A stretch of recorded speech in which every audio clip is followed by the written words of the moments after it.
இது ஒட்டுமொத்தமான பிரச்சனைக்கும் முதல் காரணமாக இருப்பது யாருன்னு விசாரித்து பார்த்தா ஜெகதீஷ். விஜயினுடைய வீட்டில் இருந்து 3வது வீட்டை பிடிச்சு வச்சுக்கிட்டு இந்த குடும்பம் பிரிவதற்கும் இந்த குடும்பம் விவாகரத்து வரைக்கும் போய் நிற்பதற்கும் விஜயனுடைய மகன் விஜய்கிட்ட பேசாமல் போனதுக்கும் விஜயனுடைய பிள்ளை விஜய்கிட்ட பேசாமல் போனதுக்கும் அவங்க அப்பா அம்மா இன்னைக்கு ஒதுங்கி நிற்பதற்கும் எல்லாத்துக்கும் முதற் காரணம் ஜெகதீஷ் என்கிற ஒரே ஒரு அயோக்கிய பையன்.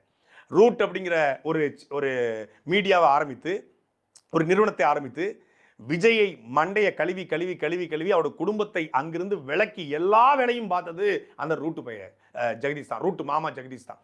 அவன் தான் அந்த வேலையை பூரா பார்த்துட்டு இருக்கான். விஜய் அவர்களுக்கும் இதுல ஒரு தனிப்பட்ட காரணங்கள் இருக்கலாம். அவருக்கும் மனைவியை பிரிவதற்கோ இல்லை பிள்ளையை பிரிவதற்கோ தனிப்பட்ட காரணங்கள் இருக்கலாம், மாற்றுக்கிறதே கிடையாது. எல்லா தனிமனிதர்களுக்கும் தனி மனித வாழ்க்கை இருக்கிறது, தனி மனித ஒழுக்கம் இருக்கிறது. இதை ஒன்றை வைத்து விஜயனுடைய ஒட்டுமொத்த கேரக்டரையும் அசாசினேட் பண்ணி அவர் அரசியலை விட்டே ஒதுக்கணுங்கிறதுக்கு யாருக்கும் எந்த விதமான எண்ணமும் கிடையாது. கொள்கை ரீதியாக மட்டும் தான் அவரை கேள்வி கேட்கிறோம். ஆனால் இங்கே அரசியல் கட்சி தலைவர்கள், நாட்டுக்காக உழைக்கிறேன்னு சொல்லக்கூடிய தலைவர்கள், ஸ்டாலின் இருக்காருன்னா குடும்பத்தோடு இருக்காரு, எடப்பாடி பழனிசாமி அவர் இருக்காருன்னா குடும்பத்தோடு இருக்காரு, அண்ணன் சீமான் இருக்காருன்னா குடும்பத்தோடு இருக்காரு, அதே போல் அன்புமணி இருக்காங்கன்னா குடும்பத்தோடு இருக்காங்க.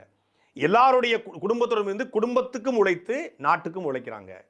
நீங்கள் உங்கள் குடும்பமே உங்களுக்கு எதிராக நிற்குது, அப்பா அம்மா கூட இல்லை, அது புஷியானது காரணம்னு சொல்கிறாங்க. கூட்டத்தினால அம்மா வேற வழி இல்லாமல் அப்பாவை அழைச்சி கொண்டு வராங்க. அதுவும் பிரச்சனை தான், அதை நம்ம போக வேண்டிய தேவை கிடையாது. ஆனால் நான் நாட்டுக்காக உழைக்க போகிறேன், வீட்டுக்கு ஒரு பெண் எனக்கு விசிலடிப்பான்னு சொல்கிறாங்க. உங்கள் வீட்டுக்குள்ள உங்களை நம்பி வந்த உங்கள் பெண், உங்கள் மனைவி உங்களுக்கு விசில் அடிக்கலையே. இன்னைக்கு ஒட்டுமொத்தமான தமிழ்நாட்டு பெண்களும் விசில் அடிக்கிறாங்க. யாருக்கு விசில் அடிக்கிறாங்க? இவ்வளவு பெரிய கட்சி, இவ்வளவு பெரிய தலைவர், இவ்வளவு பெரிய நடிகர், ஆனாலும் எதிர்த்து நீதிமன்றம் சென்றிருக்காங்க பாருங்க சங்கீதா, அவங்களுக்கு விசில் அடிப்பாங்க, அவங்க கட்ஸுக்கு விசில் அடிப்பாங்க.